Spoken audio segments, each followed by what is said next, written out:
Hi అండి. Hi అండి. అయితే మన జూనియర్ ఎన్టీఆర్ దాదా సాహెబ్ ఫాల్కే అని మనకు సినిమా ఇండస్ట్రీలో భారతదేశంలో పితామహుడు అని చెప్పుకోవచ్చు. సో ఆయన బయోపిక్ లో జూనియర్ ఎన్టీఆర్ గారు యాక్ట్ చేస్తున్నారు. దీనికి రాజమౌళి గారు సమర్పణలో మొత్తం ఆయన ఆధ్వర్యంలో జరుగుతుందని నిన్న అఫీషియల్ అనౌన్స్మెంట్ అయితే జరిగింది. సో ఎట్లా ఫీల్ అవ్వచ్చు సార్? అంటే ఇప్పుడు ఆయన ఫస్ట్ ఎన్టీఆర్ గారు బయోపిక్ తీయడం అనేది చాలా గర్వకారణం. అందులో ఒక లెజెండరీ డైరెక్టర్ లీడర్. సో అలాంటి బయోపిక్ తీయాలంటే చాలా జాగ్రత్తగా తీయాలి. సో దీనికి ఒక రాజమౌళి గారు అండ అయితే కనుక 100% ఆ బయోపిక్ కి న్యాయం జరిగిన అవుతుంది. సో ఇంతకుముందు మనం చాలా బయోపిక్లు చూసాము, వచ్చి వెళ్ళిపోయినాయి. సో అంత గుర్తుపెట్టుకోలేదు. సో ఈ ఎన్టీఆర్ గారు అంటే ముందే నటనలో మనం చూసుకోవాల్సిన అవసరం లేదు. సో అందులో రాజమౌళి గారు తోడవడం వల్ల సో దానికి ఒక మంచి మైలేజ్ వస్తుందని చెప్పి నేను అనుకుంటున్నా. ఇంకా రాజమౌళి గారు లేకపోయినా కూడా జూనియర్ ఎన్టీఆర్ గారు నటనతో ఆయన 100 మార్కులు తీసుకొచ్చే అవకాశం అయితే ఉంది. ఓకే.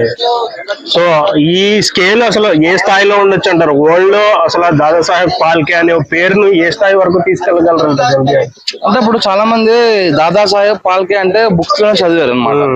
ఈ జనరేషన్స్ ఏవైతున్నాయో నెక్స్ట్ జనరేషన్స్ కి ఆయన ఈ సినిమా ద్వారా ఒక మెసేజ్ ఓరియంటెడ్ అని ఇవ్వచ్చు అని చెప్పి అనుకుంటున్నా.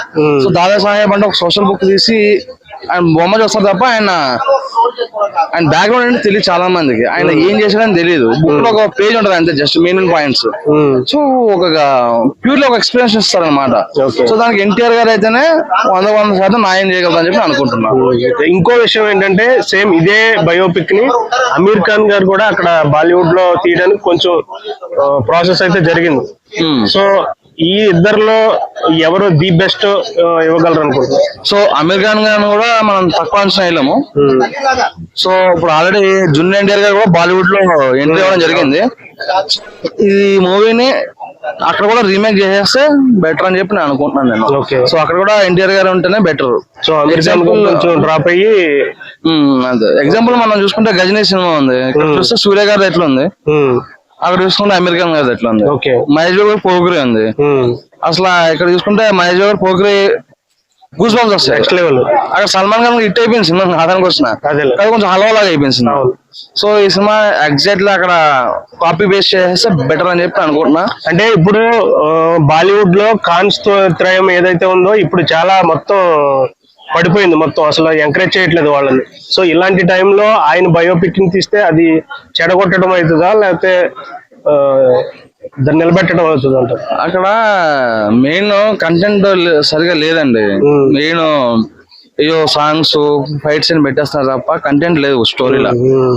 వాళ్ళే మన తెలుగు డైరెక్టర్స్ మీద డిపెండ్ అవుతున్నారు.